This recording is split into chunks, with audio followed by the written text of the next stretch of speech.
हरे श्री हरि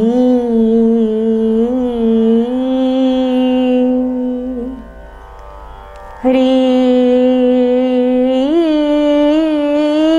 ओम हरि ओम हरि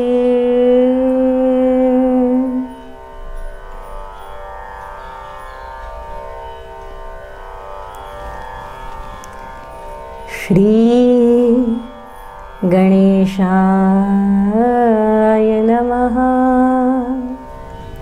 श्री सरस्वती नमः। श्री गुरु चरणकमलेभ्यो नमः। यस्य वेदमयी वाणी यस्य देवमयी तनो यस्य ब्रह्ममयी दृष्टि सः गुरु पातु मां सदा।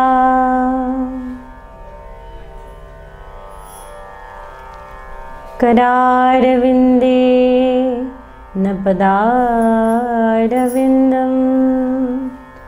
मुखारविन्दे विनिवेशयन्तं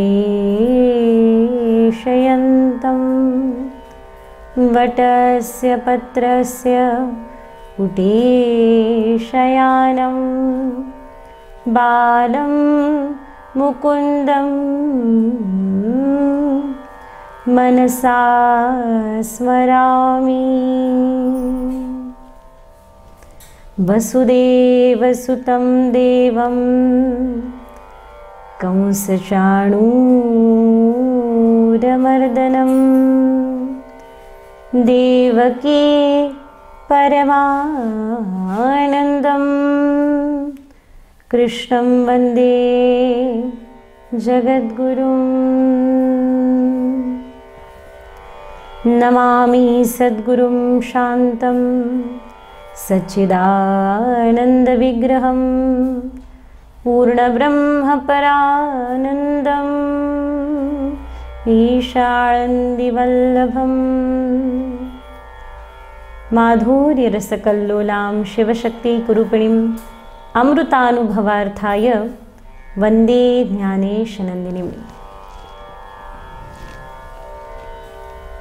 पावन पर्व इस श्रावण मास के निमित्त विशेष रूप से जन्माष्टमी का यह महोत्सव और हम सब अपने अपने हृदय में आनंद रूपी गोविंद, गोविंद ही आनंद है, आनंद ही गोविंद को समाने हेतु निश्चित ही अपने अपने प्रकार से, अपने अपने भाव से, अपने अपने स्थान से इस जन्माष्टमी विशेष महोत्सव के लिए अपनी अपनी ओर से तैयारी कर रहे होंगे।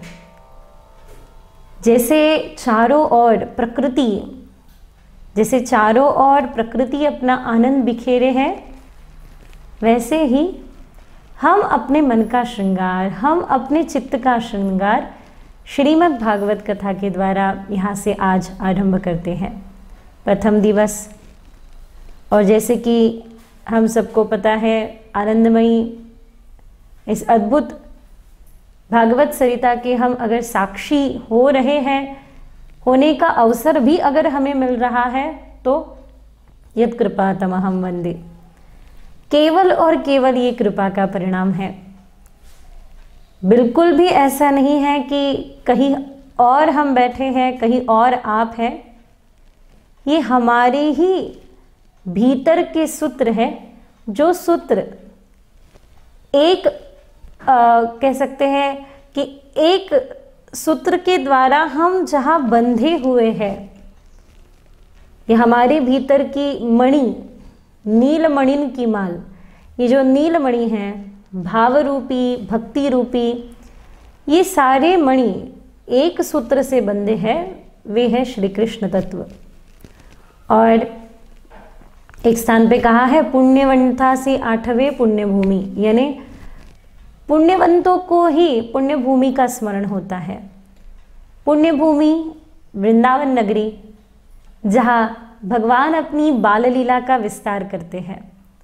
निश्चित ही श्रीमद् भागवत कथा जन्माष्टमी महोत्सव विशेष और विशेष रूप से यहाँ से अपनी अपनी स्थान से हम सब वृंदावन भूमि का स्मरण करते हुए, वृंदावन भूमि का आवाहन करते हुए अपने स्थान से इस श्रीमद् भागवत कथा सत्र की ओर बढ़ें। स्थान महात्म्य निश्चित ही होता है, पर हम सब भक्तों को ये पवित्र अवसर मिला है कि इस बहाने हम अपने अपने घर को, अपने अपने स्थान को तीर्थ बनाएं। और जहाँ कथा है वहाँ तीर्थ, वो है ना, श्री रामचरितमानस के द्वारा निश्चित ही वर्णन किया गया है कि जहाँ कथा होती है वहाँ तीर्थों में तो कथा होती ही है, किंतु जहाँ कथा होती है, हरि कथा होती है, वहाँ सारे तीर्थ आकर विराजमान हो जाते हैं। और ऐसे ही अपने हृदय को तीर्थ बनाते हुए आइए श्रीमद् भागवत कथा की ओर बढ़ें, जहाँ से हम आरंभ करते हैं। श्रीमद् भागवत कुछ दिन पूर्व थोड़ा सा चिंतन जब हो रहा था, तो आप सबको पता है श्रीमद् भागवत जितना जितना जितना और गहराई में हम जाए, उतना अधिक अधिक अधिक गुह्य अतिगुह्य अपने भाव को प्रकट करता है।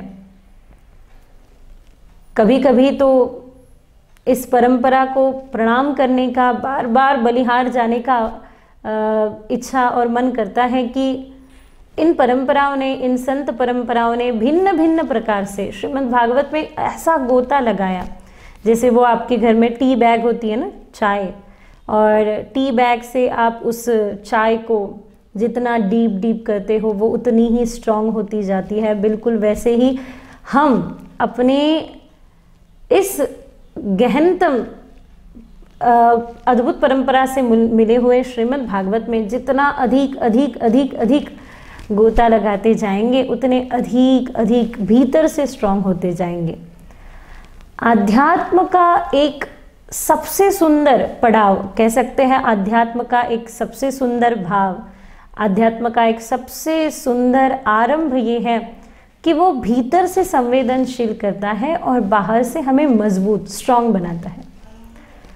ये लक्षण है, और इस लक्षण के साथ जब हम आगे बढ़ते हैं तभी उस सच्चिदानंद स्वरूप की हम कहीं भीतर अनुभूति कर पाते हैं।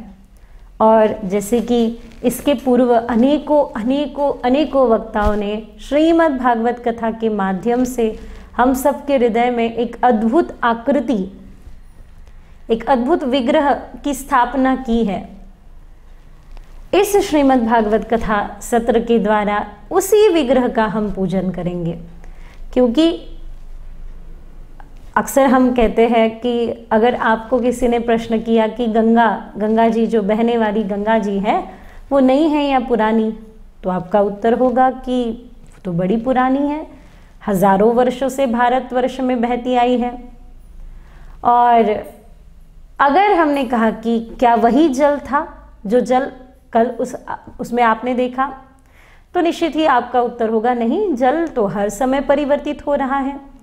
5 मिनट के पूर्व जो जल था वो अभी नहीं है, अब नहीं है, इस क्षण में वो नहीं है। कहने का सीधा सीधा तात्पर्य है कि इसका उत्तर एक ही हो सकता है कि गंगा जी बहुत पुरानी है पर नित्य नूतन है, चिर पुरातन नित्य नूतन। वैसे ही पुराण यानी जो पूरा नया है हर समय। और श्रीमद् भागवत को आराध्य मानकर अनेकों बार ये गंगा बही, और जब जब बही तब तब भारतवर्ष को उसने बंजर से बंजर स्थिति को भी, बंजर से बंजर स्थान को भी पवित्र किया, उपजाऊ किया। हमारा हृदय सतत जड़ के, स्थूल के चिंतन से जो जड़त्व की ओर बढ़ा है, उसको हरिश चित्त समाश्रयत, उसको स्निग्ध करने के लिए, स्निग्ध भक्ति का एक भाव उसमें आरूढ़ कराने के लिए जन्माष्टमी विशेष श्रीमद् भागवत कथा, उसी विग्रह को हम फिर एक बार दोहराएंगे, उसी विग्रह को, जिस विग्रह को हमारे साधु संतों ने कथा के द्वारा स्थापित किया है हमारे हृदय में, तो है चिर पुरातन पर नित्य नूतन, उसकी पूजा हम करेंगे। तो इन 7 दिन के माध्यम से थोड़ा सा अध्ययन करने को मिला, अवसर मिला। तब एक भाव नजर आया कि प्रथम दिन श्रीमद् भागवत कथा का निश्चित ही अधिकार लीला तो है ही, महात्म्य है। महात्म्य हम सब जानते हैं, हम जब भी किसी भी बात का महत्व समझते हैं तो उसके प्रति हमारा प्रेम अधिक दृढ़ हो जाता है। पर जिसका हम महात्म्य समझने जा रहे हैं उसके केवल ऐश्वर्य से प्रेम न हो, माधुर्य से भी प्रेम हो। ऐश्वर्य हाँ है, भगवान तो षड्गुणेश्वर संपन्न है, बहुत बड़े हैं, बहुत बड़े हैं, पर इसलिए वो गोपिकाओं के लिए आए ऐसा नहीं, इसलिए वो नंद बाबा जी के यहाँ, यशोदा मैया के यहाँ लीला करने आए ऐसा नहीं। वो माधुर्य से अपलावित है। स्वभाव देखो उनका, उनका स्वरूप देखिए। और जब जब उनकी स्वभाव की चर्चा आती है तब तब हमें एक बात याद आती है कि किम्वा दयालु शरणम रचेम। भगवान के उस सहज मधुरता के प्रति हमारा अधिक अधिक अधिक स्नेह दृढ़ होता जाए, इस हेतु से इस श्रीमद् भागवत कथा जन्माष्टमी श्री कृष्ण महोत्सव जन्मोत्सव के प्रति हम आइए इस धारा में आगे आगे बहते हैं। श्री राधा जी तक तो पहुंच ही जाएंगे जब कृष्ण की धारा में बहते हैं तब। तो सच्चिदानंद स्वरूप इस अद्भुत अद्भुत अद्भुत स्वरूप के प्रति हम साक्षी जब होने जा रहे हैं तो मंगलाचरण के द्वारा, मंगल आचरण के द्वारा आरंभ करते हैं। सच्चिदानंद रूपाय विश्वोत्पत्त्यादि हेतवे तापत्रय विनाशाय श्री कृष्णाय वयं नमः। सच्चिदानंद रूपाय विश्वोत्पत्त्यादि हेतवे तापत्रय विनाशाय श्री कृष्णाय वयं नमः। प्रथम दिन महात्म्य का है, द्वितीय दिन निश्चित ही अधिकार का है। कौन कौन अधिकारी है? जो विवेकी है वो अधिकारी है, जिसे पता है कि क्या करने योग्य है, क्या त्यागने योग्य है, किस पर चलने योग्य है, कौन सा मार्ग छोड़ने योग्य है, कहाँ हम बैठे, कहाँ से उठे, कहाँ तक पहुँचे, कहाँ से चले, इसका विवेक का फिल्टर जिसके पास है वो श्रीमद् भागवत का अधिकारी है, निश्चित ही अधिकारी है। इसीलिए तो पहले हमारे संतों ने विवेक जगाया सतसंगति मुद मंगल मूला के द्वारा, यानी मुद मंगल मूल है जो सतसंगति, वो विवेक जगाती है और विवेक के द्वारा ही हम अधिकारी होते हैं। चाहे भगवान के ऐश्वर्य रूप के हो या माधुर्य स्वरूप के हम साक्षी, किसी भी परिस्थिति में विवेक के द्वारा ही होते हैं। तो प्रथम दिन महात्म्य का, अल्प से बुद्धि से जो भी थोड़ा बहुत चिंतन करने का अवसर मिला तो निश्चित ही प्रथम दिन महात्म्य का, द्वितीय दिन अधिकार विवेक से अधिकार का, तृतीय दिन संस्कार का। आप देखिए तृतीय दिन की सारी, जैसे ध्रुव चरित्र द्वितीय दिन पूर्ण होने के बाद तृतीय दिन की जो कथाएं आती हैं वो सारी कथाएं कैसे भक्त प्रहलाद जी उन बालकों पर संस्कार करते हैं, आचार्य को मारो प्राग्ञ, कैसे उनको बताते हैं कि हम किसे दृढ़ता से अपने इस आकृति को आकार देते हुए संस्कार से बढ़े।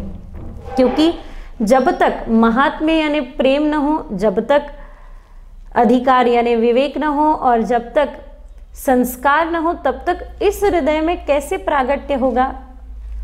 प्रागट्य होगा, हम जन्मोत्सव मनाएंगे, निश्चित ही जन्मोत्सव मनाएंगे, पर जन्मोत्सव यानी क्या भगवान कृष्ण कहीं बाहर से आने वाले हैं? अगर ऐसा होता तो उन्हें अजन्मा नहीं कहा जाता। अजन्मानो लोका किम वयववन्तो भी जगता, अजन्मा है, निश्चित ही अजन्मा है। पर केवल यशोदा और केवल कौशल्या मैया ने उन्हें जन्मा नहीं, केवल वे जननी नहीं है। तो कथा के माध्यम से, सत्संग के माध्यम से हृदय में भी भगवान की प्रस्तुति होती है, हृदय में भी भगवान प्रकट होते हैं। पर इस सीढ़ियों से गुजरते हुए प्रेम, विवेक, संस्कार से उनको अपने हृदय में बिठाते हुए फिर 5वां दिन निश्चित ही श्रीमद् भागवत कथा का अब हृदय में प्रगटीकरण हुआ है, पर उनका पालन भी तो जरूरी है, लालन भी तो जरूरी है। वो लीलाएं जो है, वो सारी लीला हृदय में बैठे या प्रकट हुए उस श्री कृष्ण अद्भुत तत्व के पालन का समय है कि उस तत्व का हृदय में दृढ़ धारण हो। मराठी में एक संत तुकाराम महाराज कहते हैं, देव वसे चित्ती त्याची घड़ावी संगति। जिसके हृदय में प्रभु वसते हैं, बैठे हैं, सदा सदा के लिए विद्यमान है, उनका संग हमें घड़े, उनका संग हमें मिले। अच्छा, देव वसे चित्ती कहा है, देव असे नहीं, क्योंकि कभी कभी असे कभी कभी नसे, यानी कभी कभी होता है कभी कभी नहीं होता है। ऐसा भी होता है जब माया मद का ये बहने वाला वारा है, बहने वाली हवा है, वो भीतर के उस ईश्वरीय तत्व को कभी कभी हमारे भीतर अनुभव कराता है और कभी कभी हम उस अनुभूति से दूर चले जाते हैं। जो भी है समय का फेर है, पर मैं उनके सानिध्य में सदा रहूं, मैं उनके संग में सदा रहूं जिनके संग में मेरे प्रभु बैठे हैं सदा सदा के लिए। और वो सदा सदा के लिए उनका बैठना पालन के द्वारा होगा, वो उनकी लीलाओं के द्वारा होगा। कैसे उन्होंने अपने साथ सबको जोड़ के रखा और उन्हीं लीला से, देखिए आज तक जब भी हमने, आज तक जितने भी भक्त ने कभी कभी कभी भी अपने हृदय में उस भक्ति के एक ज्योति का अनुभव किया है, तो वो उनके स्वभाव की ओर देख कर किया है। जब अपने साथियों के साथ, अपने सखाओं के साथ वो नटखट सी माखन चोर लीला करते हैं, माखन के साथ चित्त भी चुरा लेते हैं, तो पंचम दिवस निश्चित ही भगवान के पालन, षष्ठम दिन भगवान के तद्रूप होने का है। चिंतने चिंतने तद्रूपता, जिनका चिंतन करते हैं उनके अनुसार हो जाने का। क्योंकि उस दिन देखिए सारी कथाएं, चाहे वो फिर पंचाध्यायी रास लीला हो, फिर आगे चल के भगवान देवी रुक्मिणी जी से पाणी ग्रहण करते हुए विवाह महोत्सव संपन्न होता है। रुक्मिणी जिनका मन भगवान पे रुक गया, उनका स्वीकार भगवान श्री कृष्ण करते हैं। और चमत्कार पहले करने के बाद, या फिर ऐसे कहते हैं, चमत्कार से न प्रभावित हुआ जीव स्वीकार से उनके प्रभावित हो जाता है। और एक बार ईश्वर ने हमें स्वीकार कर लिया, फिर क्या। अक्सर हम कहते हैं ना, हे प्रभु आपकी दृष्टि मुझ पे रहे, आपकी दृष्टि मुझ पे रहे। हाँ, पंचम दिन तक आपकी दृष्टि मुझ पे रहे, पर जब षष्ठम दिन आता है तब हम दृढ़ हो जाते हैं कि मेरी दृष्टि सदा आप पे रहे। आपकी तो दृष्टि मुझ पे रहेगी, पर मेरी दृष्टि इधर उधर न भागे। ऐसे मेरे नैना गिरवी रख लिए जो दरस किया एक बार। जब भगवान के जीव के शिव और जीव के शिव हो जाने का, शिवत्व रूप प्राप्त करने की वो रासलीला की कथा हम सुनते हैं, तो निश्चित ही तब भगवान स्वीकार से सभी जीवों को अपना कर लेते हैं। चिंतने चिंतने तद्रूप हो जाते हैं, वो है षष्ठम दिन। और सप्तम दिन यद गत्वा न निवर्तन्ते तद्धाम परमम। ऐसा भी कई स्थान हैं कि जहाँ जाने के बाद फिर लौटता नहीं है जीव।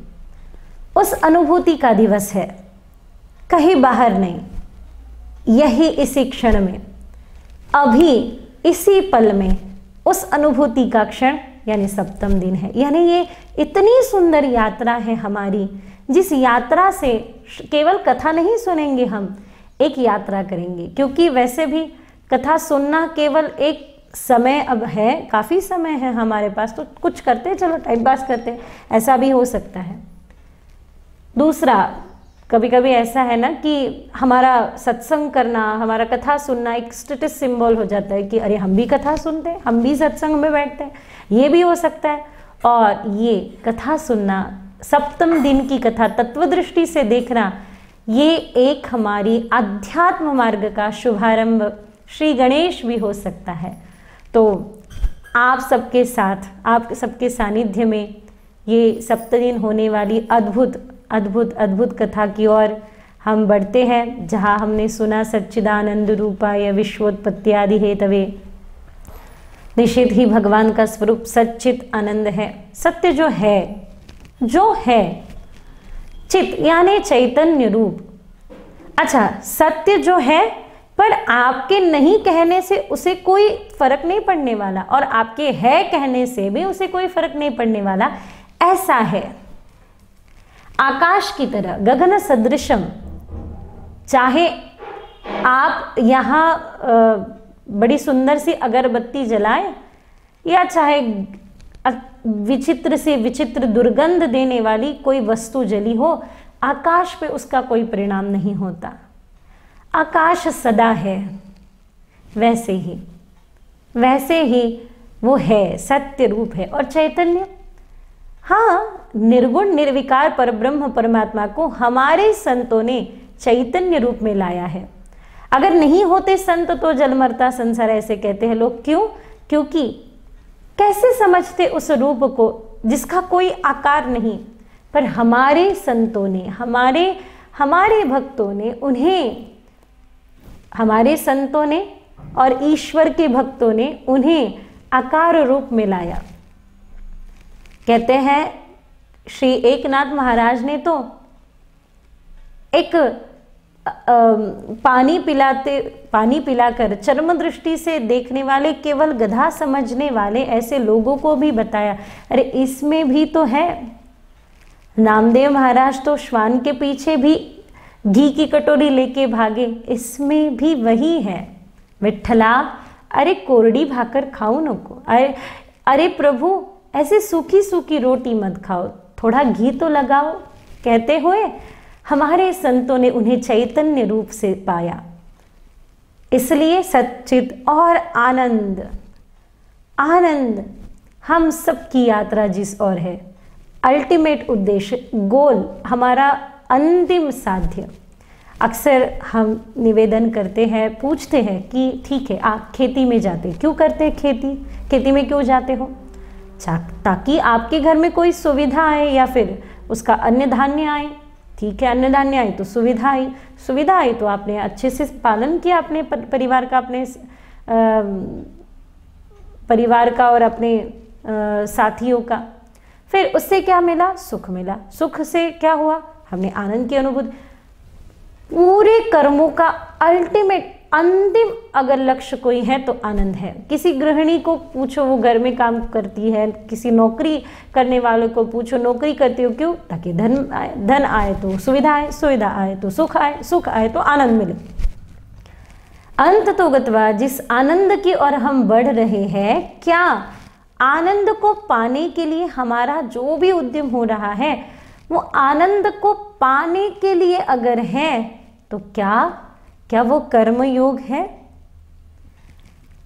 इसीलिए भगवत गीता कहती है कि आनंद को अगर देखा जाए तो आनंदी होने के लिए कर्म नहीं, आनंदी होकर कर्म जो किया जाता है वही गोविंद है।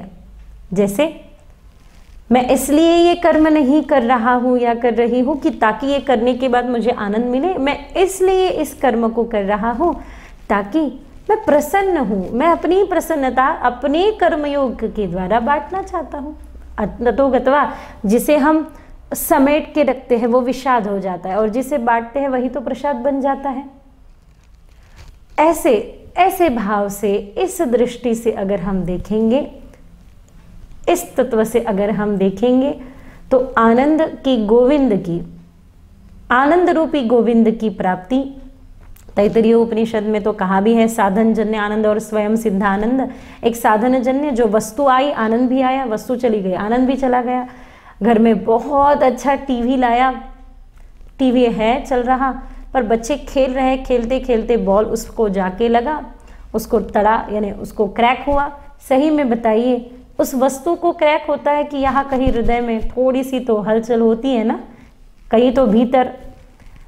वस्तु के साथ आनंद आया, वस्तु चली गई, आनंद भी चला गया। ये आनंद नहीं, पर वो अद्भुत स्वयं सिद्ध आनंद की बात श्रीमद् भागवत कथा ने की है। विश्वोत्पत्ति आदि हेतवे तापत्रय विनाशाय श्री कृष्णाय वयम नुमः। तीन ही तापों का हरण करने वाले आदिदैविक भौतिक दैहिक दैविक भौतिक तापा राम राज्य कह न व्यापा, इन्हीं तीन ही तापों से दूर करके श्री कृष्णाय वयम नुमः। जब मन होता है, मन बाहिर्मुख होता है, बहिर्मुख होता है तब वो मन होता है। नमः जब अंतर्मुख होते हैं तभी तो नमः होता है।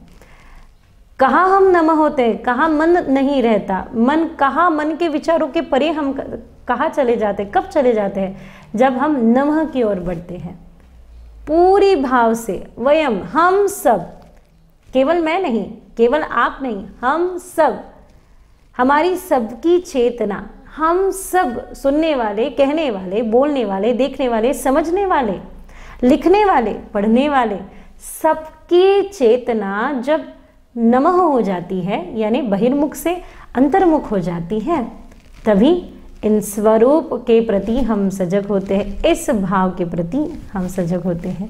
आगे नैमिषी सुतमासीनम् अभिवाद्य महामतिम कथामृत रसस्वाद कौशलौ शौनको ब्रवीत।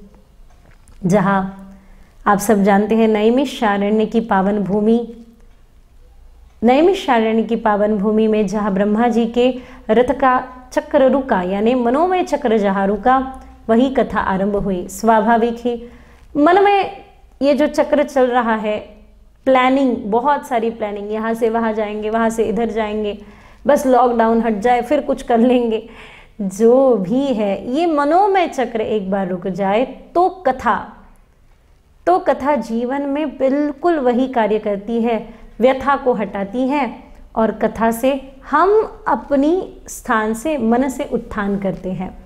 वो नैमिषारण्य भूमि, जिस नैमिषारण्य भूमि में मनोमय चक्र रुका और उस स्थान पर विराजमान अज्ञान ध्वंत्व विध्वंस कोटि सूर्य समप्रभ सूताख्या ही कथासारम मम कर्ण रसायनम। जहाँ सूत जी के आगे शौनकादि मुनियों का विद्यमान होना और शौनकादि मुनियों ने निवेदन करना कि हे सूत जी महाराज, आप विद्वानों में श्रेष्ठ है, आप ज्ञानी हैं। जैसे सूर्य के उदित होने मात्र से कमल पुष्प अपने खुशबू को बिखेरता है या फिर अपनी सुंदरता को बिखेरता है, उसे उपदेश करना नहीं पड़ता कि अब खिलो, अब बहरो, नहीं।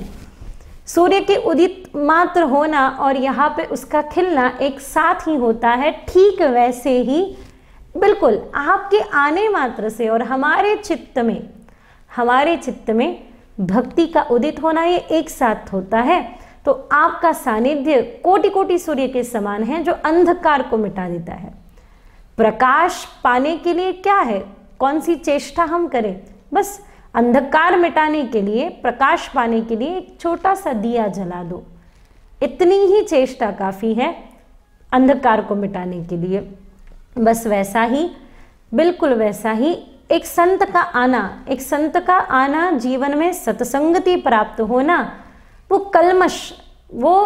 कलुषित मन को केवल पवित्र करने के लिए संताचे संगति मनोमार्ग गति, अपने मन को गति देने के लिए संत की संगति काफ़ी है। वैसा आपका संग है। हे सूत जी महाराज, कृपया कर आप हमें बताइए। ये इंस्टेंट वाला युग है, यहाँ लोगों को सब कुछ तुरंत चाहिए, 2 मिनट में खाना चाहिए, भोजन चाहिए, और ये जो तुरंत पाने की लालसा है, इसकी वजह से थोड़ी थोड़ी प्रकृति बिगड़ने लगी है।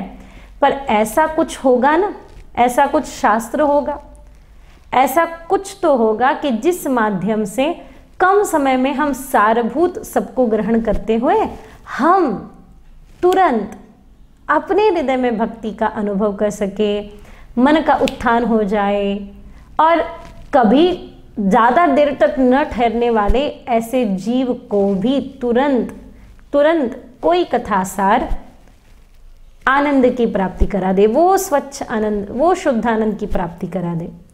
सूत जी बड़े प्रसन्न हुए और सूत जी ने कहा कि जी अवश्य है, ऐसी कथा है जिस कथा के माध्यम से अनेकों अनेकों जीव आह्लादित हुए हैं, प्रसादी पाई है प्रसन्नता रूपी।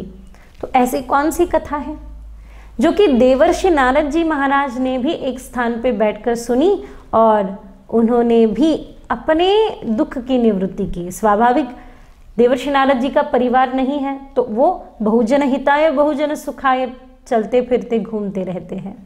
और जैसा कि एकदा ही विशालायाम चत्वार ऋषयो मलाम सत्संगार्थ समायाता ददृशस्तत्र नारदम। पर उसके पूर्व घटित यह घटना, देवर्षि नारद महाराज घूमते घूमते घूमते घूमते आ पहुँचे वो जमुना जी के तट पर और देखा कि भक्ति महारानी, पता नहीं दो आसपास वृद्ध पुरुष हैं और माता तरुणयान्वित बैठी है बीच में, ये बड़ी अद्भुत सुंदर दैदीप्यमान तेजस्वी देवी, आसपास अनेकों देवियां उसे सांत्वना दे रही। अरे चिंता मत करो, सांत्वना से काम नहीं जमता, केवल सांत्वना से थोड़ी ना काम चलता है, समाधान की आवश्यकता है। और बात तो सरल है, जहाँ ताला बनता है ना, चाबी भी वही कहीं बनती है, चाबी कहीं और ताला कहीं और, ऐसा नहीं होता। जहाँ समस्या है वही कहीं ना कहीं समाधान भी है। देवर्षि नारद जा ही रहे थे तो पुकार लगाई, भो भो साधो क्षणम तिष्ठ मश्चिंताम पिनाशनम। साधो तिष्ठ, रुकिए, आप वे हैं जिन्होंने ध्रुव जी को गति दी, दिशा दी। आप वे हैं सबको गति देने वाले या फिर सबको दिशा का ज्ञान देने वाले, ध्रुव को भी आपने दिशा दी। आप वे हैं जिन्होंने कयादु के गर्भ में ही भक्त प्रहलाद को नारायण की भक्ति दे दी। आप वे हैं, ऐसा है ना, कॉस्मिक एनर्जी के मैनेजमेंट का काम देवर्षि नारद का है। देवर्षि नारद यानी वो नहीं है केवल कि जो इधर उधर, हाँ, हम जैसा समझते हैं, पूरे जहाँ जो बढ़ा है वो कम करना और जहाँ कम है उसको बढ़ाना, यानी बैलेंस करने का काम देवर्षि नारद महाराज का है। कॉस्मिक एनर्जी के मैनेजमेंट की पूरी जिम्मेदारी देवर्षि नारद जी महाराज की है। तो आप वे हैं जो भक्तों को भी दिशा देते हैं। आप कृपया कर मेरे दुख का निवृत्त करें, दुख निवृत्ति करें। देवर्षि नारद जी महाराज ने सुना और देवर्षि नारद कहने लगे, वृथा खेद्य से बाले अहो चिंता दुरा कथम श्री कृष्ण चरणाम्भोज स्मर दुख गमिष्यति। केवल और केवल श्री कृष्ण के चरणारविंद का ध्यान करते ही ये दुख निश्चित ही दूर हो जाएगा। क्यों रो रही हो, चिंता क्यों कर रही हो? अपनी व्यथा को कहते हुए आगे भक्ति देवी ने कहा, पुत्र वृद्धावस्था में है और मैं तारुण्य। देखो, हम कथा को ना कथा की दृष्टि से अगर देखें तो कथा प्रतीकात्मक रूप से दिखाई गई है। माता युवा अवस्था में है, पुत्र वृद्धावस्था में है, ये कैसे हो सकता है? हाँ, हालांकि कलयुग की बात छोड़ दो भाई, जब सफ़ेद हो जाए तब काले करना किसे नहीं पता, वो बात नहीं है। ये बात कौन सी है? इसे प्रतीक के रूप में आगे रखा है। प्रज्ञाचक्षु मधुराद्वैताचार्य ज्ञानेश कन्या गुलाबराम महाराज इन कथाओं को पदार्थ का कथा कहते हैं। पदार्थ का कथा यानी जिसके नाम जरूरी नहीं पर पात्र महत्वपूर्ण है, उसका सार महत्वपूर्ण है। रहस्य से रहस्य में भी जो ये एक एक करके ग्रंथि खोलते हैं, ये ग्रंथ, वो जानना जरूरी है। इसीलिए किसी भी ग्रंथों को, किसी भी कथा को गुरु दृष्टि से, संतों की दृष्टि से देखना जरूरी है। कौन है ये? भक्ति देवी। भक्ति देवी ने चाहा कि आप मेरा दुख निवृत्त करें। दो पुत्र मेरे वृद्ध अवस्था में हैं, माँ कैसे देख सकती है मूर्छित अवस्था में पुत्रों को? कौन? ज्ञान और वैराग्य। एक समय ऐसा भी था जिस समय में केवल भक्ति के आधार पे चल रहे थे, ज्ञान और वैराग्य के और लोग मुड़ के नहीं देखते। या फिर ऐसा भी कह सकते हैं कि वो ऐसा समझते हैं कि ज्ञान और वैराग्य कोई भिन्न है और भक्ति कोई भिन्न बात है, ये सारे कुछ अलग है और ये सारा कुछ अलग है। जहाँ की भगवान खुद कहते हैं कि ज्ञान युक्त कर्म करने वाले भक्ति, ज्ञान युक्त कर्म करने वाला भक्ति को पाता है और ज्ञानी भक्त मुझे बड़ा प्रिय है जो ज्ञान युक्त कर्म करता है। ज्ञान युक्त कर्म करते करते कर्म जब हमें छोड़ के चले जाते हैं तो वैराग्य तो भीतर से जगता ही है। छोड़ने का नाम नहीं वैराग्य, छूटने का नाम वैराग्य है। हालांकि कुछ दिन पहले ही इस कथा के माध्यम से, यात्रा के माध्यम से जैन मुनि के दर्शन करने का अवसर मिला, तब उन्होंने बहुत सुंदर बात कही कि बेटा, अध्यात्म के पथ पे जब हम चलते हैं और अहिंसा परमो धर्म हो जाता है, तब कुछ छोड़ना नहीं पड़ता।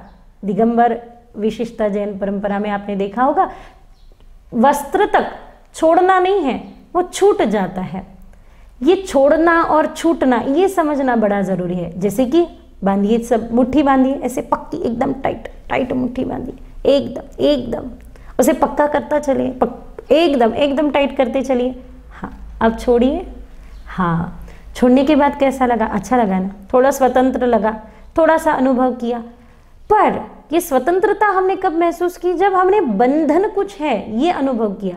हाँ, कर्मानुबंधी नहीं मनुष्य लोग के, हम कर्म के द्वारा बंधे हैं, पर ये मुक्तता कब आएगी?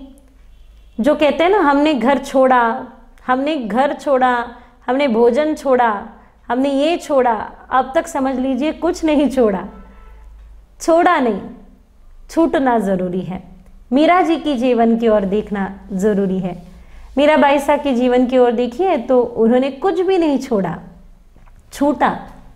बैठी संतों के संग, रंगी मोहन के रंग, मेरा रानी दीवानी कहाने लगी, ऐसी लागी लगन, मेरा हो गई मगन।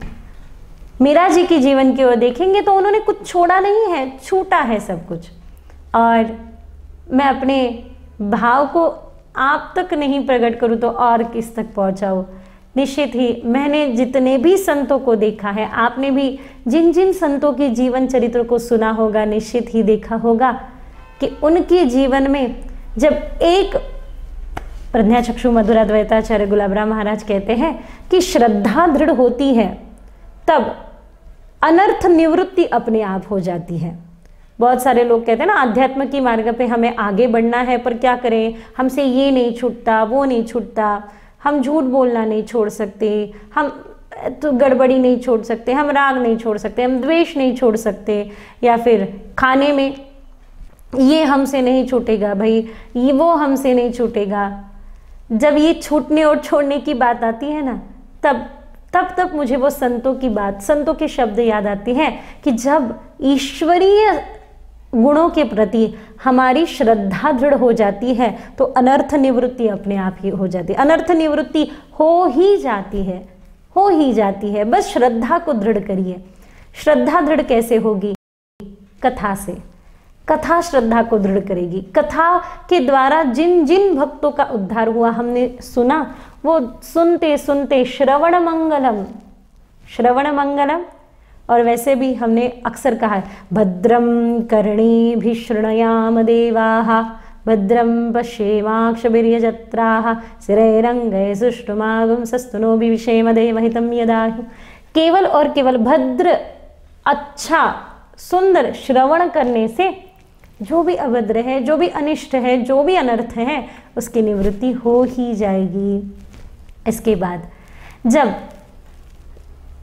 देखा देवी भक्ति की इस स्थिति को, तब देवर्षि नारद कहने लगे, चिंता मत करिए, निश्चित हो जाएगा। निश्चित ही इस बात की हम और बढ़ेंगे, देखेंगे कि कैसे हम कर सकते हैं। और तब वह आकाशवाणी हुई कि अगर आप चाहते हैं हे देवर्षि नारद महाराज, एतदर्थ तु देवर्षे सत्कर्म त्वं सताज।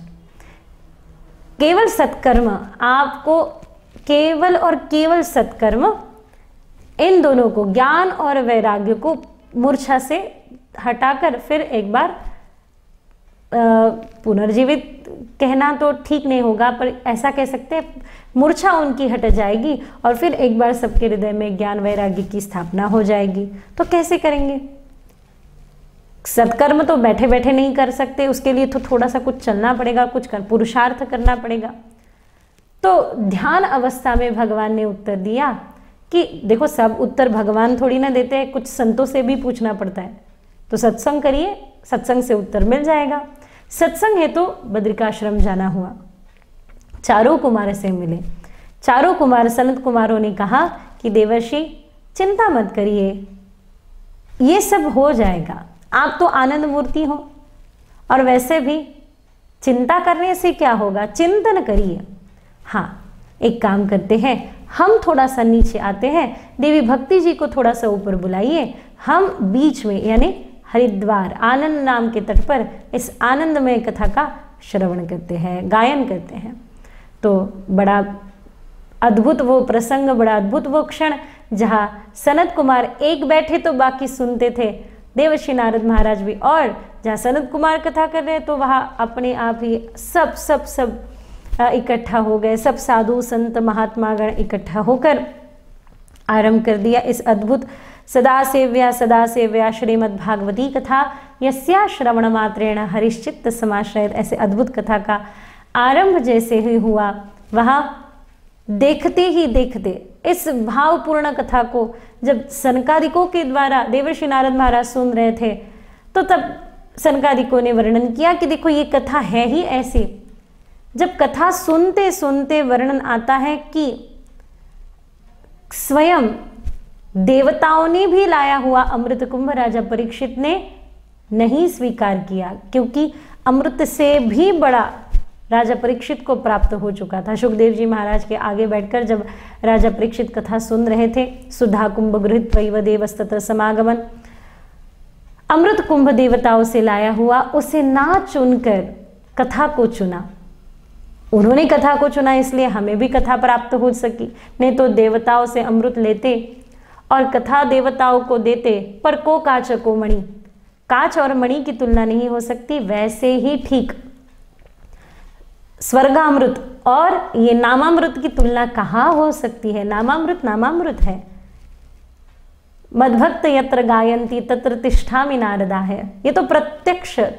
इसीलिए भगवान खुद, जब देवर्षि नारद ने कहा आपने तो इसे भगवान के तुल्य बना दिया, भगवान के तुल्य नहीं, ब्रह्मा जी ने स्वयं जब तुला की तब एक परणे में सब कुछ रखा, सब कुछ, सभी प्रकार का ज्ञान, योग, याग, यज्ञ, कर्म, और एक में केवल श्रीमद् भागवत। तो श्रीमद् भागवत जी का परड़ा भारी भरा जहाँ कि हम सब ने सुना है, और तब सब ने गाया कि अरे ये ग्रंथ नहीं प्रत्यक्ष ब्रह्म है।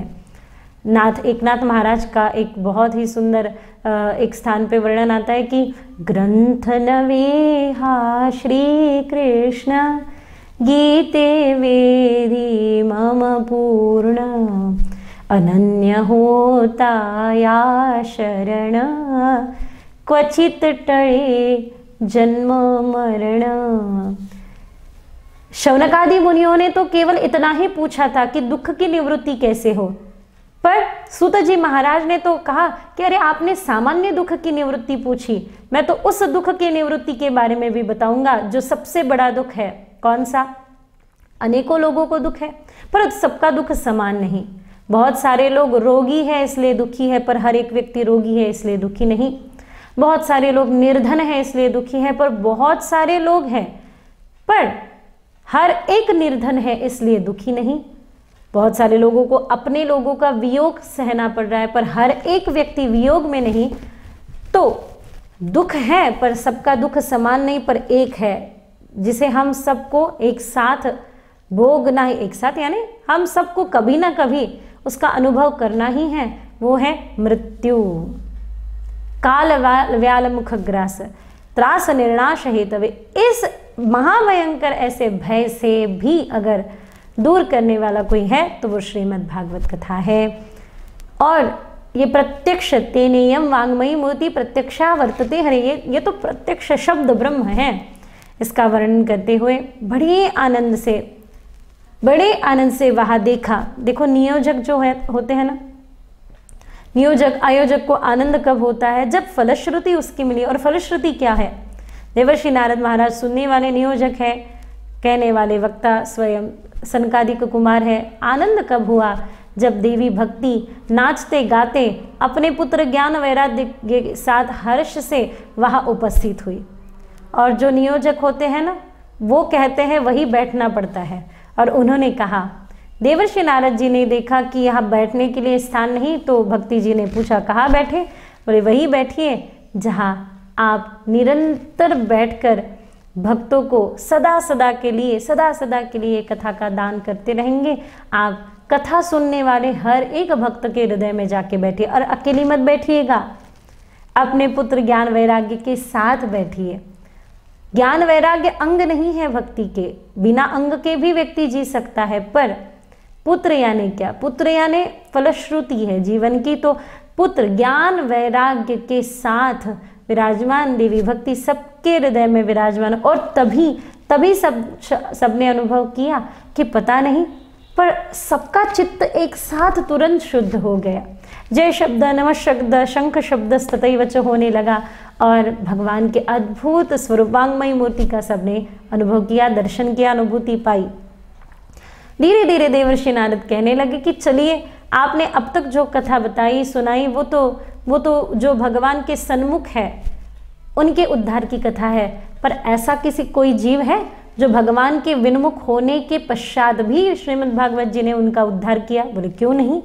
श्रीमद् भागवत एक ऐसा अद्भुत ग्रंथ है, ऐसे अद्भुत ब्रह्म की प्रत्यक्ष वांग्मयी मूर्ति है जो अकारण हो सकारण हो। जैसे आपने कभी शिवलीलामृत पढ़ा हो तो शिवलीलामृत में एक स्थान पे आया है अमृत का पान।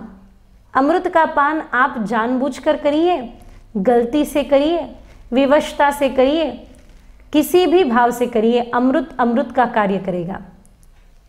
औषधि किसी ने जबरन पिलाई तो भी पिए लीजिए, किसी ने जानबूझ के पिलाए पीते हैं, खुद के मन से पीते हैं, पर औषधि का कार्य करती है। वैसे ही कथा भाव कुभाव अनख अलसौ, कैसे भी सुनो वो प्रभाव करती है और करती ही है। अब यहाँ से आगे बढ़ते हैं। तो ऐसा कोई जीव है जिसका उद्धार हुआ? हाँ बिल्कुल हुआ। कौन है वो जीव? तुंगभद्रा नदी के तट पर रहने वाले आत्मदेव, जिन्हें संतान नहीं, इस दृष्टि से वो आत्महत्या करने की ओर बढ़ते हैं। आत्महत्या ये कोई पर्याय नहीं। समस्या शरीर में है या मन में? समस्या मन में है, तो शरीर को मिटाकर क्या उपयोग? अभी की स्थिति में जितना हमने देखा तनाव से ग्रस्त लोगों ने आगे क्या होगा ये सोचकर ऐसा कदम भी उठाया कि नहीं, अब मुझे ये शरीर नहीं चाहिए। आज तक आपने कितने वस्त्र पहने आपको पता है? नहीं पता। आज तक आपने कितने शरीर धारण किए ये भी हमें नहीं पता। न जायते मेरियते वाग, पता नहीं आज तक हमने कितने शरीर धारण किए हैं। पर ये जो मनुष्य दुर्लभम मानुषम जन्म, ये जो अगर हमें मिला है बहुत ही दुर्लभ है। कम से कम इस जन्म में तो व्यर्थ ना गवाइए, सार्थ हो जाए हमारा, हर क्षण सार्थ हो जाए। अच्छे संतों का संग करिए। मैं तो अक्सर निवेदन करती हूँ, है ना, दो स्टूडेंट आपस में कह रहे थे। एक कह रहा था कि चल ना 10वीं कक्षा में हम फेल हो गए तो चल आत्महत्या कर लेते हैं। दूसरा कहता है अरे नहीं भाई नहीं, मैं तो नहीं करूँगा, तुझे भी नहीं करने दूंगा। बोले अरे 10वीं में हम फेल हो गए, कर लेते हैं, खत्म कर देते हैं कहानी को। उन्होंने कहा नहीं, अरे कम से कम 10वीं तक तो पहुँचे हैं, अगले जन्म में फिर से अगर UKG सीनियर KG से आरंभ करना पड़ेगा तो कितनी झंझट वाली बात है। कम से कम पहुँचे तो हैं यहाँ तक, अरे बस काफ़ी है। कहने का तात्पर्य ये है, भले ही ये विनोद हो पर ये वस्तु स्थिति है कि इस जन्म में हम जो कर्म छोड़ के जा रहे हैं आगे उसी कर्म से शुरुआत करनी होती। ऐसा मत समझिए कि ये सब छूट गया और रह गया वही के वही, नहीं। कहते हैं अनेकों वर्षों तक, उसे अनेकों युगों तक भी कह सकते हैं, उसे पुनः शरीर नहीं मिलता। न जाने कौन सी स्थिति में, कौन सी योनि में पड़ा रहे और कब होगा उद्धार, कब पाएंगे उद्धार। यानी क्या, हमने ना कभी कुछ शब्दों का ऐसे कुछ अलग अलग अर्थ निकाल लिया और जिस अर्थों से हम भागने लगे, स्पेशली यंगस्टर तो पहले भागने। उद्धार यानी क्या, अपग्रेड करना भाई, अपने इस स्थिति से ऊपर उठना, ऊपर की ओर बढ़ना, अपने मनोदशा को और अधिक सुंदरता से देखना। तो एक छोटी सी आसान सी ट्रिक, एक आसान सा पर्याय यहाँ पे हम देख सकते हैं कि 4M 4M फॉलो कर सकते हैं। निश्चित ही इस दौरान तो कर ही सकते, जब जब स्ट्रेस बढ़े तब ये 4M आपको मदद करेंगे। सबसे पहला है म्यूजिक, कुछ अच्छा सुनिए। अच्छा इसका अर्थ क्या है? जो हमारी चेतना को प्रसन्नता दे। नहीं तो कोई कोई लोग गाने भी, क्या तेरे मन में समाई काहे को दुनिया बनाई। अरे दुनिया बनाई, इतनी सुंदर दुनिया बनाई, उसका आनंद लो। भगवान से काहे पूछ रहे हो कि क्यों दुनिया बनाई? अरे उसने दुनिया बनाई ही इसलिए है कि आप यहाँ प्रसन्नता बांटे और प्रसन्न होकर जिए, वर्तमान का आनंद ले। वर्तमान क्षण प्रेजेंट के रूप में दिया हम सबको। तो खूब बहुत कुछ अच्छा सुने, बहुत अच्छा जो हमारी चेतना को आनंद दे थोड़ा सा। तो म्यूजिक, फिर है मूवमेंट, कुछ योग, कुछ आसन, कुछ तो करिए, ऐसे पड़े मत रहिए, कुछ तो करिए। फिर है म्यूजिक है, मूवमेंट हुआ, और बाद में है मंत्र। मंत्र मन्नात त्रायते इति सह मंत्र, मन को जो तारण कर ले। अच्छे अच्छे मंत्र आप देखिए, जब जब आप मंत्र सुनते हो ना, उस मंत्र नाद को सुनने मात्र से ही मन में कहीं समस्या कहीं और नहीं है, समस्या मन में है। मन का ठहराव हम पाते हैं, क्योंकि कभी कभी है ना, जैसे कोई टाइट कपड़ा आप पहन लो, आप तुरंत उसे उतारना चाहते हो, अरे बहुत देर से ये टाइट कपड़ा पहन के, ऐसे चेतना टाइट हो जाती है ना, तब हम इसको उतारना चाहते हैं, इसको फेंक देना चाहते हैं। तब ये मन में नकारात्मक भाव आते हैं, सुसाइड टेंडेंसी आती। इसको हटाने के लिए थोड़ा सा नहीं, थोड़ा करके करते हमें मंत्र से, मूवमेंट से, योग से, ध्यान, मेडिटेशन, चौथा है मेडिटेशन, तो इसे फॉलो कर सकते हैं आप। पहले सुंदर कुछ सुन के, संगीत सुनकर, मूवमेंट दिन भर ये हमारे जीवन में आ जाए, ये हमारे जीवन का एक अंग हो जाए। फिर देखिए धीरे धीरे करते हम, हमारे मन में ये जो मरकट की नाच नचाने वाली सारी बातें चल रही है, उससे भी हम बाहर आ जाएंगे। और फिर जब आत्मदेव जी आत्महत्या करने के लिए बढ़े, तब सत्संग मिला। सत्संग से उन संतों ने उन्हें समझाया कि भाई मरने के बाद वैसे भी क्या मिलेगा, वैसे भी तेरे नसीब में इस जन्म में तो छोड़, अगले 7 जन्म में भी पुत्र प्राप्ति है कि नहीं पता नहीं, पर चिंता मत कर, ये ले एक फल, इस फल का ग्रहण अपने पत्नी को कराना, पुत्र प्राप्ति होगी। कहते हैं ना, तेरी किस्मत का लिखा तुझसे कोई छीन नहीं सकता, पर गुरु की अगर रहमत हो जाए तो वो भी मिल जाता है जो तेरा कभी हो नहीं सकता। संतों की रहमत हो जाए, और वैसा ही हुआ। इन्होंने फल लिया और अपनी पत्नी को दिया। पत्नी ने सोचा कि मैं फल तो खा लूं, पर इसके नियम बड़े कठिन हैं भाई। झूठ नहीं बोलना है, झगड़ना नहीं है, झूठ ना बोले तो गले से निवाला ना उतरे। पत्नी है धुंधली। अब ये किटी पार्टी यानी सब महिला मंडल इकट्ठा हुई और अपने महिलाओं के आगे विषय रखा, सब सखियों के आगे, ऐसा ऐसा है, ये फल तो मैं खाऊंगी नहीं। तो छोटी बहन ने कहा चिंता मत कर, फल गैया को खिला दे, वैसे भी मेरे पास पुत्र है, संतान है, आने होने वाली संतान मैं तुम्हें ला दूंगी, तुम मुझे धन दे देना, मेरे पति को धन दे देना। निर्धार हुआ। वहाँ पे तो बड़ी लंबी से यज्ञ के लिए आत्मदेव जी का जाना हुआ, और यहाँ इसने नाटक करना शुरू कर दिया। अपने गर्भ को वस्त्र बांधे और कहने लगे कि भाई 9 दिन 9 महीने जब भी हो जाएंगे, पुत्र प्राप्ति तो हो ही जाएंगी। श्रीमद् भागवत का आरंभ भी नाटक से है और अंत भी नाटक में है। वहाँ सांब, कृष्ण के पुत्र सांब नाटक करते हैं, और यहाँ ये धुंधली ना। कहने का तात्पर्य यही है कि पूरा जीवन एक नाटक है। पतंजलि योग सूत्र से देखा जाए तो जो देख रहे हैं वो दृश्य है, देखने वाला दृष्टा है।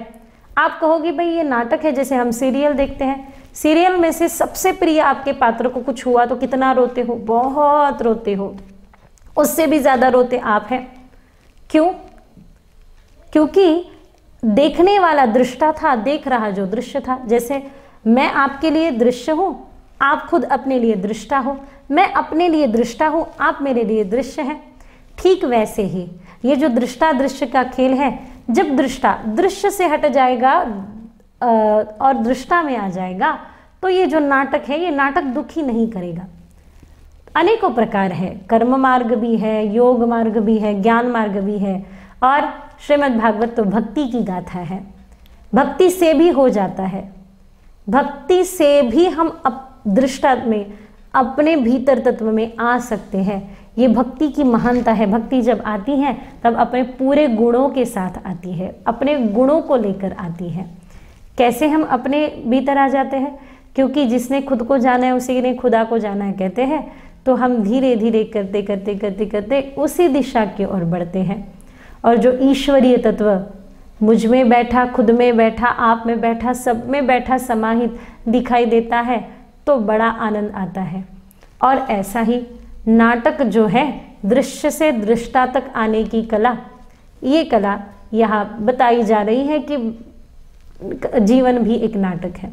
फिर इसने नाटक तो किया, अपने बहन से पुत्र को भी लाया, उसे धन भी दिया, पर गैया मैया को जो खिलाया था प्रसाद, गैया मैया ने भी एक बड़े सुंदर बालक को जन्म दिया। पूछा आत्मदेव ने ऐसे कैसे हो सकता है? तो उन्होंने कहा देखो फल तो मैंने ही खाया, पर हो सकता है उसकी छिलका और गुठली उनको दे दी गैया को, तो उसने गैया खाने के बाद उसने भी पुत्र जन्म दिया हो। और कान उनके गोकर्ण, गो माता के समान कर्ण है। इसका अर्थ केवल ऐसा नहीं है कि जिसके कान गो माता के समान है। गो का अर्थ है ज्ञान, कर्ण कान।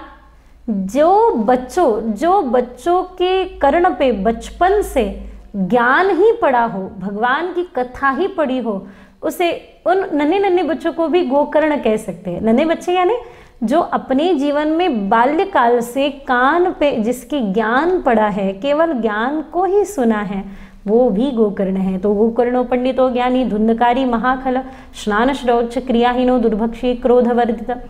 जब ये तो अपने दोनों के संस्कार साथ में होने के पश्चात भी गोकर्ण अपने संस्कारों को लेकर हिमालय तपश्चर्या करने, ध्यान करने चले गए गोकर्ण।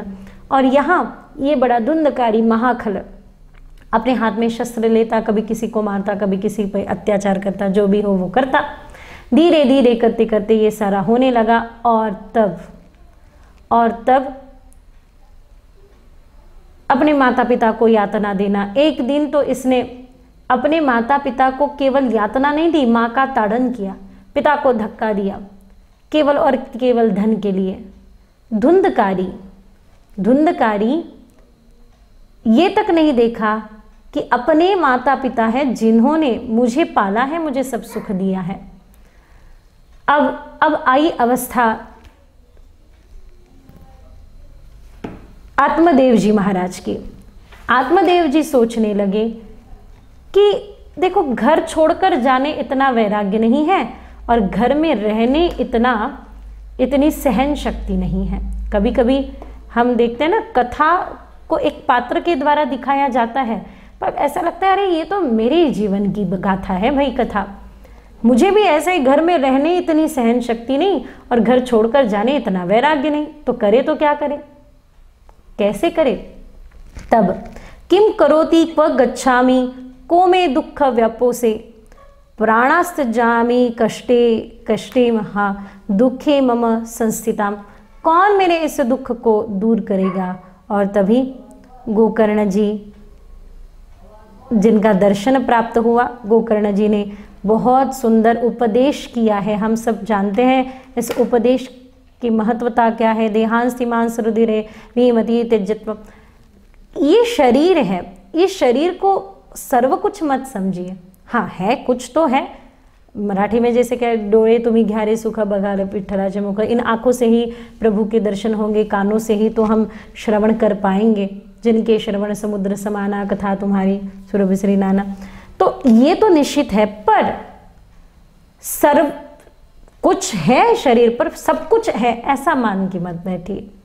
इसके परे भी कुछ है, इसके तीत कालातीत भी कुछ है, उसके प्रति सजग हो जाए और जाग जाए। ये कैसे होगा? तो गोकर्ण जी ने कहा दशम स्कंद का ध्यान करिए।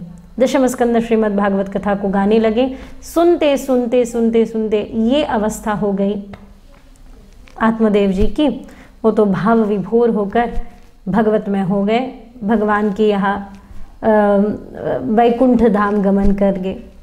विश्राम पाया। और यहाँ अपनी मातना को बहुत ताड़ना देते हुए माँ ने यानी धुंधुली ने भी अपने प्राण का अंत कर दिया।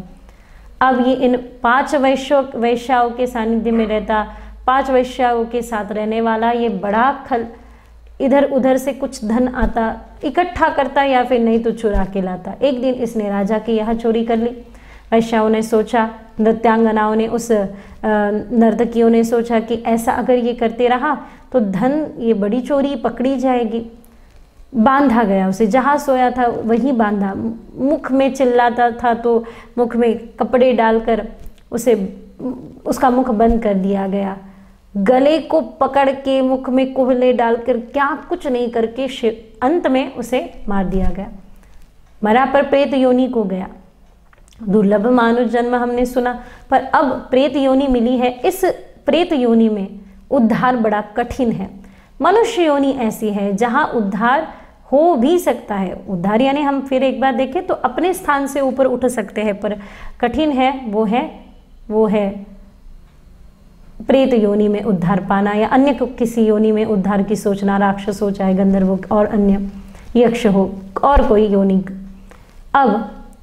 अब इससे शरीर तो है नहीं, पर हर एक व्यक्ति को यातना देता। तब वहां गोकर्ण जी का आगमन हुआ। गोकर्ण जी ने सोचा कि इसका उद्धार होना चाहिए। गया, श्राद्ध किया, फिर भी ये कहने लगा अहम भ्राता तो द्वितीय से, मैं आपका भाई हूं, पर आप एक बार नहीं, गया श्राद्ध शतैनपि मुक्तिर्मे न भविष्यति, एक बार नहीं 100 बार भी गया में श्राद्ध करिए तो भी शायद ही मुझे मुक्ति मिले। तो क्या करें, अब मुझे आराम करने दीजिए, कल सुबह निश्चित ही सोच के कुछ कहेंगे। और दूसरे दिन प्रातः सूर्य उपासना, सूर्य देवता के माध्यम से भगवान सूर्य के द्वारा उन्होंने पाया, गोकर्ण जी ने पाया कि गोकर्ण जी सूर्य भगवान गोकर्ण जी से कहते कि श्रीमद् भागवत कथा कराइए। केवल और केवल श्रीमद् भागवताम मुक्ति सप्ताह वाचनम कुरु। जब सप्ताह आप करोगे श्रीमद् भागवत से, एक श्रीमद् भागवत कथा से इनकी मुक्ति निश्चित है। कहते हैं बास में उनका आह्वान किया गया, धुंधकारी का। फिर बास में आह्वान करने के बाद धीरे धीरे करते करते प्रथम दिन हुआ पहली ग्रंथि, दूसरे दिन दूसरी, तीसरी, चौथी, पांचवी, छठी, सातवीं, एक एक ग्रंथि छूटती गई और अंत में बिल्कुल अद्भुत दिव्य वल्कल धारण किए, दिव्य वस्त्र धारण किए, उन्हें लेने भगवान के खुद पार्षद आए। बोले अब अगर आप इनको ले जा रहे हो तो सबने कथा सुनी, इन्हें भी ले जाओ। बोले नहीं, श्रोत्रेण फल विवेक, सुनने में भेद आया। आप फिर एक बार कथा का आयोजन करिए। जो कथा बड़ी भाव से, बड़े प्रेम से सुनेगा उनका उद्धार निश्चित ही होगा। आत्मकल्याण के लिए कथा सुनना जरूरी है। खुद पर कृपा करो, खुद के कल्याण के लिए निश्चित कथा करो। फिर कथा का आयोजन हुआ। श्रावणी मासी गोकर्ण कथा उचित था पुनः। श्रावण, इसी पवित्र महीने में फिर एक बार श्रावण में गोकर्ण जी ने कथा कराई और सबका उद्धार हुआ। सबके लिए उस समय भगवान के पार्षद खुद वैकुंठ यानी क्या, जहाँ कुंठ नहीं है। ऐसा मत समझे कि यहाँ से उठकर कहीं चले गए। वैकुंठ यानी अपने आसपास, अपने जीवन में उन सब ने कुंठ रहित वैकुंठ का अनुभव पाया और जीवन नारायण हरि में हो गया।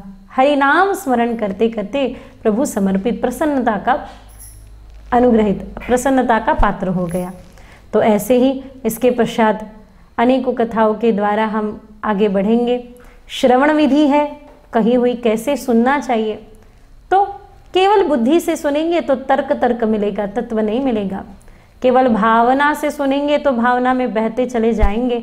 हाँ, बुद्धि और भावना दोनों को इकट्ठा कर दिया जाए तो बड़े भाव से, प्रार्थना पूर्वक आप इस कथा को श्रवण करते करते आनंद लीजिए, आगे बढ़िए।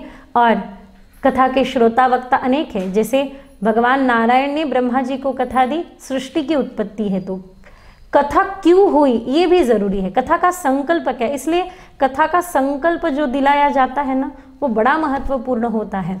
कथा के संकल्प की जो होती है स्थापना, वो संकल्प क्या है, वो कथा का संकल्प। नाम यज्ञ यहाँ हो रहा है, यहाँ ज्ञान यज्ञ हो रहा है, यहाँ दान यज्ञ हो रहा है। तीनों में से तीनों इकट्ठा होकर ये जो कथा का संकल्प दिलाया जाता है, वो संकल्प किसके लिए कथा हो रही है, उद्देश्य क्या है। जब नारायण ने ब्रह्मा जी को ये कथा दी तो प्रभु नारायण, भगवान नारायण ने ब्रह्मा जी को दी सृष्टि के विस्तार हेतु। ब्रह्मा जी ने सनत कुमारों को दी, सनत कुमारों को दी इसके प्रचार हेतु। सनत कुमार जी ने देवर्षि नारद जी को दी भक्ति के दुख निवृत्ति हेतु। देवर्षि नारद जी ने वेद महर्षि व्यास जी को चतुश्लोकी भागवत दिया विस्तार हेतु। पर व्यास जी ने सुखदेव जी को दिया प्रचार हेतु। जब सुखदेव जी महाराज ने राजा परीक्षित को दिया वो है मुमुक्षत्वम, आत्मकल्याण हेतु। भक्ति के द्वारा, भाव के द्वारा राजा परीक्षित ने कथा श्रवण की और उसका परिणाम, इसलिए कथा के श्रोता वक्ता अनेक है पर मुख्य श्रोता मुख्य वक्ता सुखदेव जी महाराज तथा राजा परीक्षित को ही माना जाता है। ये सब कथाएं अन्य आने वाले सत्र में हम सुनेंगे, बहुत भाव से आनंद लेंगे। आज के दिन कथा को यही विश्राम करते हैं। भगवान के श्री विग्रह के श्री स्वरूप के चरणों में आज की कथा को हम समर्पित करते हैं और इस कथा का आनंद आप भी लीजिए। सब लोगों तक ये संदेश पहुंचाइए। आप हर व्यक्ति तक ये कथा का संदेश पहुंचा सकते हैं, ये भी एक सेवा ही है। और जन्माष्टमी के निमित्त हो रही इस कथा में आप सब सम्मिलित हो जाइए और आनंद लीजिएगा। तब तक के लिए आप सबको हरे कृष्ण राधे कृष्ण। काम करते चलो नाम गाते चलो, हरि का ध्यान तुम लगाते चलो। काम करते चलो नाम गाते चलो, हरि का ध्यान तुम लगाते चलो। याद आएगी उनको कभी ना कभी, याद आएगी उनको कभी ना कभी, कृष्ण दर्शन तो देंगे अभी, हाँ अभी। तो जन्माष्टमी महामहोत्सव के इस शुभ पर्व पे होने वाले इस श्रीमद् भागवत कथा में आप सब आमंत्रित हैं। जय श्री कृष्ण। भजन करेंगे और भजन के बाद विश्राम करेंगे। राधे राधे।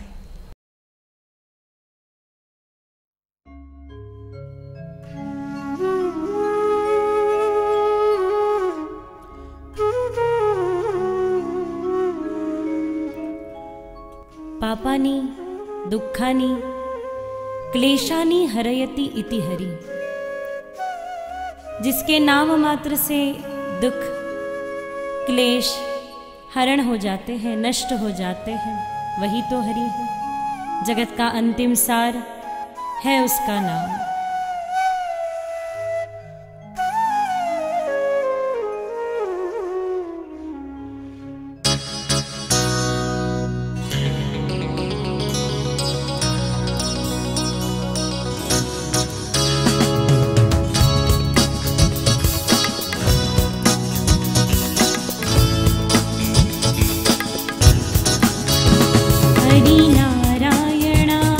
हरि नारायण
हरि नारायण हरि नारायण हरि नारायण हरि नारायण कृष्णाय गोविन्द गोपाल नारायण कृष्णाय गोविन्द गोपाल नारायण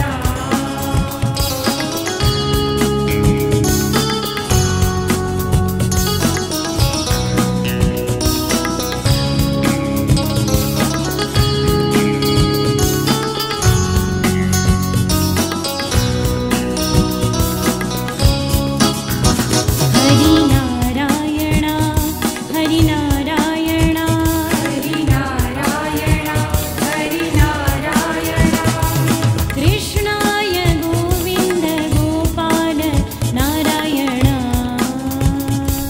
कृष्णाय गोविन्द गोपाल नारायण हरि नारायण हरि नारायण हरि नारायण हरि नारायण कृष्णाय गोविन्द गोपाल नारायण हरि नारायण हरि नारायण हरि नारायण हरि नारायण कृष्णाय गोविन्द गोपाल नारायण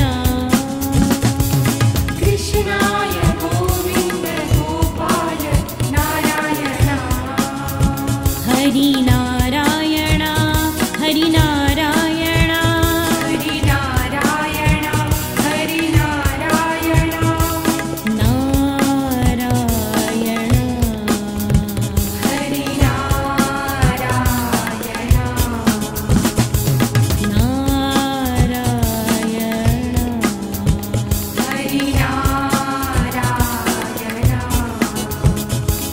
कृष्णाय गोविन्द गोपाल नारायण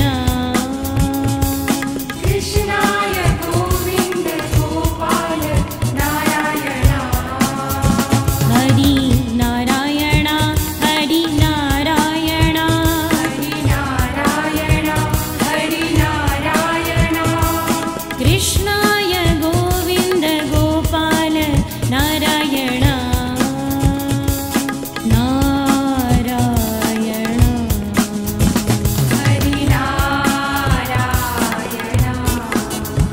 हरि नारायण हरि नारायण हरि नारायण हरि नारायण कृष्णाय गोविन्द गोपाल नारायण कृष्णाय गोविन्द गोपाल नारायण